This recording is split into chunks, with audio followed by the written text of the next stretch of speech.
Hello, everyone. This is Heather Brown Campbell, founder and CEO of Body, Essence, and Soul, your health and wellness consultant. I am a bachelor's prepared registered nurse with more than 22 years' experience working in the healthcare industry. And as a result, I started this company with the goal of equipping clients with information and tools to help them make improved decisions regarding their health and wellness.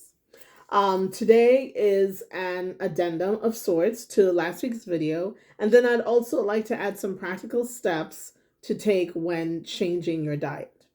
All right, so last week, if you would recall, we talked about A1C, blood sugar, and cholesterol levels.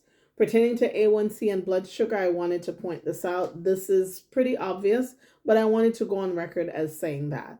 If you're someone who consumes a lot of ice cream, cake, cookies, donuts, candy, things of that nature throughout the week, your A1C is going to continue to get higher and higher until you're unfortunately diagnosed with diabetes. If you would like to halt that, I highly recommend you consider having one treat or one serving, more specifically, of one treat per week. And in between that, you should be consuming, as I mentioned in the prior video, lots of berries, cherries when they're in season, and also grapefruit. Those are fruits that you can consume when your A1C has been found to be elevated so that you can help get that under control. Again, lots of vegetables, and you can also treat yourself with your favorite fruit once or twice per week. So I wanted to recommend that.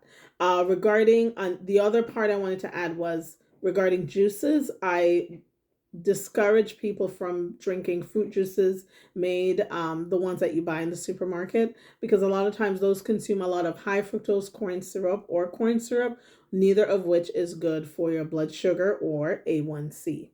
Also, talking about the cashew, I mentioned them as one of the nuts that are healthy for you to consume. Yes, the cashew does contain a good amount of the good cholesterol. That's the polyunsaturated and the monounsaturated fats. However, I recently found out that they also have a small percentage of the fat that is the saturated fat that's not good for the diet. So I want to make you aware of that so that when you are consuming cashew, you don't use them as liberally as you would the walnuts and the almonds. All right, so now on to today's topic. So your doctor tells you that you need to change your diet. What are practical steps you can take to help you be effective with that? Well, first step I recommend is that you create a food diary. That food diary should consist of date, time, the type of food you've eaten, the amount you've eaten, and the emotion you were experiencing as you were eating that. Doing that will give you a couple of pieces of information. It will let you know how you're doing on your diet. A lot of times we think we're doing better than we really are. So when you have it in black and white, you can't really argue with that evidence. And then also, it helps you determine if you are an emotional eater or if you tend to eat when you are bored. Eating when the solution for eating when you are bored, real quickly. I mean, it's not like a comprehensive solution, but I find that it's easy to get bored if you don't have your time mapped out for the day.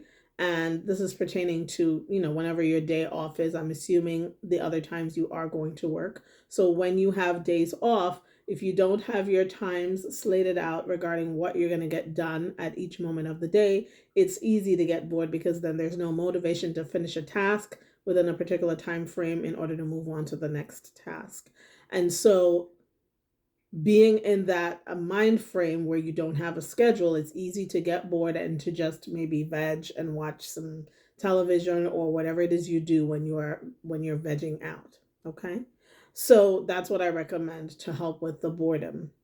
If you are an emotional eater, the next step is to determine, are you eating to drown your sorrows?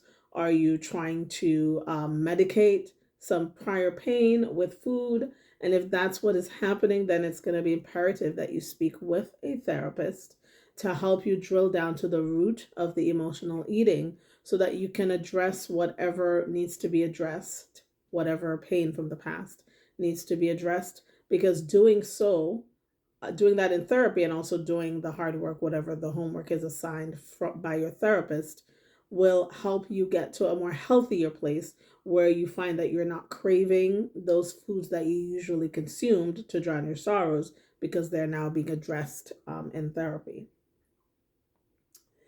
The other thing I wanted to add is, in terms of practical steps to change your diet, is don't bring unhealthy foods into the home. Now, in order for me to go through the list of unhealthy foods, it's a bit comprehensive, so that would need to be reserved for another video. But just to give you, based on last week's video and what I've mentioned today, the abbreviated list would include the stuff I mentioned before, like the desserts, also high fat foods like buttery foods, um, lots of cheeses, pizza, lots of chips, which are typically high in sodium, and there's such a wide variety of chips. There are potato chips, there are Doritos, etc., etc. There are noodles. Those are really high in sodium, so they elevate blood pressure. And as you know, the high fat snacks that I mentioned before, they elevate cholesterol and increase the risk for heart disease and stroke. And then I already talked about the sweet stuff. Again, there's a lot more on the list of foods not to take home, but that will be reserved for another video.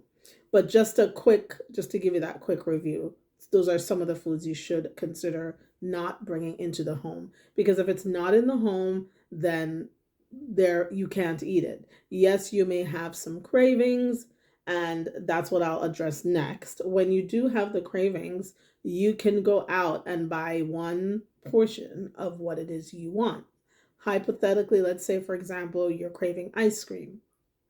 You can go and buy the small tub. I don't know if Haagen-Dazs is your brand, but I like Haagen-Dazs. So if I'm craving ice cream, I will go get there's a tiny cup that they sell at some of the supermarkets. It costs $1 and change, and I bring it home and I consume that. And that takes care of the craving. There's no more ice cream left in the freezer to tempt me. I took care of the craving and there's nothing left. I'm good to go. Or you can stop at one of the gas stations. These are practical steps again, and buy just one box of the of a fudge, ice cream fudge.